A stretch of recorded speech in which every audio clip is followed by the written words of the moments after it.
पूर्व चिकित्सा एवं स्वास्थ्य मंत्री और केकड़ी से विधायक रघु शर्मा आज एक दिवसीय दौरे पर अजमेर पहुंचे। इस दौरान उनका अलग अलग स्थानों पर कांग्रेस पदाधिकारियों में कर्मचारी संगठनों की ओर से जोरदार स्वागत किया गया। जयपुर रोड से सड़क माध्यम से वह कलेक्ट्रेट, सावित्री चौराहा और वैशाली से होकर गुजरे और परशुराम कुंड आमंत्रण यात्रा में शिरकत की। इस बीच कई स्थानों पर अलग अलग समस्याओं को लेकर भी रघु शर्मा को ज्ञापन सौंपे गए, जिनके निदान को लेकर उन्होंने जनता को आश्वस्त किया और अधिकारियों से बातचीत भी की। वहीं स्वागत सम्मान को लेकर उन्होंने जनता का आभार भी व्यक्त किया। लंबे समय बाद वर्ष 2023 में वह अजमेर दौरे पर रहे, जिसके चलते कांग्रेस पदाधिकारियों में जनता ने भी उनसे मुलाकात की। इस मौके पर पीसीसी सदस्य सागर शर्मा के साथ ही कांग्रेस नेता शक्ति सिंह पीपरोली और अन्य पदाधिकारी भी मौजूद रहे। पूर्व मंत्री व विधायक रघु शर्मा मुख्य रूप से अजमेर में ही पहुंचे। परशुराम कुंड आमंत्रण यात्रा में शिरकत करने पहुंचे थे, जहां रीजनल चौपाटी के नजदीक परशुराम सर्किल पर यात्रा का स्वागत कार्यक्रम रखा गया था। यह यात्रा कांचीपुरम से रवाना होकर अलग अलग धार्मिक स्थलों व शहरों से होते हुए गुजरी और पुष्कर से अजमेर पहुंची, जहां ब्राह्मण समाज व विप्र फाउंडेशन के पदाधिकारियों की ओर से इस यात्रा का जोरदार स्वागत किया गया। इस यात्रा में 51 फीट की परशुराम प्रतिमा का प्रतीक मौजूद रहा, जिनके सभी ने चरण स्पर्श करते हुए उनका आशीर्वाद लिया। यह यात्रा अलग अलग राज्यों में मुख्य धार्मिक स्थलों से होते हुए अरुणाचल प्रदेश परशुराम स्मारक पहुंचेगी, जहां इस मूर्ति की स्थापना की जाएगी। ऐसे में उन्होंने कहा कि भगवान परशुराम सभी के आराध्य देव हैं और उनके स्मारक पर 400 करोड़ रुपए से जनाधार कराया जा रहा है। इस मूर्ति स्थापना के बाद वहां विभिन्न कार्यक्रम भी आयोजित किए जाएंगे। ऐसे में यह यात्रा अलग अलग स्थानों पर पहुंच रही है, जिसका विभिन्न स्थानों पर स्वागत किया जा रहा है।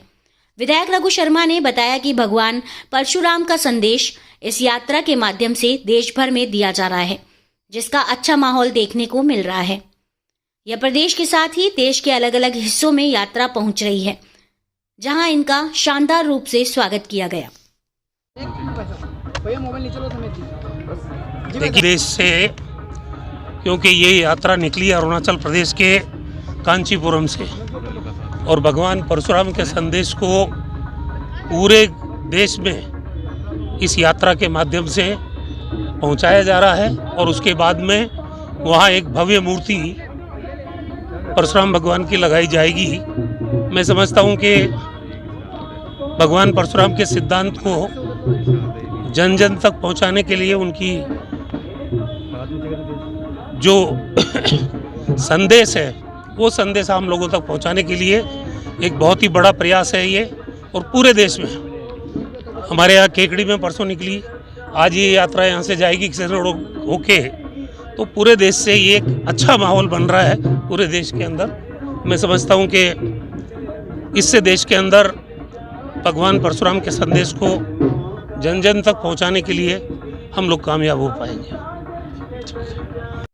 जी, भगवान परशुराम कुंड जो कि अरुणाचल प्रदेश में जिसका जीर्णोद्धार कार्यक्रम चल रहा है, उसी तत्वाधान में विप्र फाउंडेशन की ओर से ये शोभा यात्रा निकाली जा रही है, जो भिन्न भिन्न शहरों से, कस्बों से होती हुई पुष्कर की पावन धरती से होती हुई अजमेर में आ चुकी है, जिसके स्वागत के लिए अजमेर के समस्त ब्राह्मण समाज के विप्र बंधु एवं अन्य समाजों के विप्र बंधु और जो भी गणमान्य व्यक्ति हैं और जो शोभा यात्रा परशुराम जी के स्वागत के लिए यहाँ पधारे हैं। और ये शोभा यात्रा आपको यहाँ से स्वागत के बाद तपस्वी भवन पहुँचेगी, वहाँ स्वागत है। उसके बाद भिन्न भिन्न मार्गों में सावित्री चौराहे पे, आपके चौपाटी पे, उसके बाद सीताराम जी के मंदिर पे होती हुई सब जगह स्वागत होती हुई और किशनगढ़ की ओर प्रस्थान करेगी।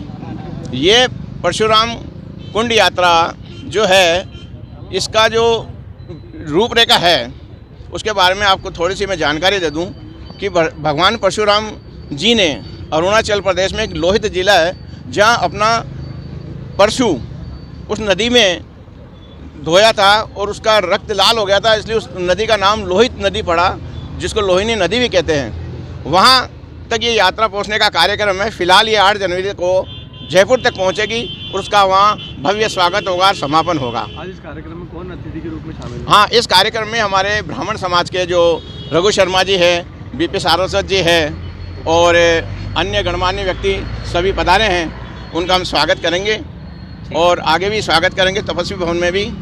और सब यहाँ पधारे, उनका मैं विप्र फाउंडेशन की तरफ से मैं प्रदेश सचिव होने के नाते उनका सबका आभार एवं धन्यवाद प्रकट करता हूँ। मैं सुभाष शर्मा, प्रदेश सचिव विप्र फाउंडेशन।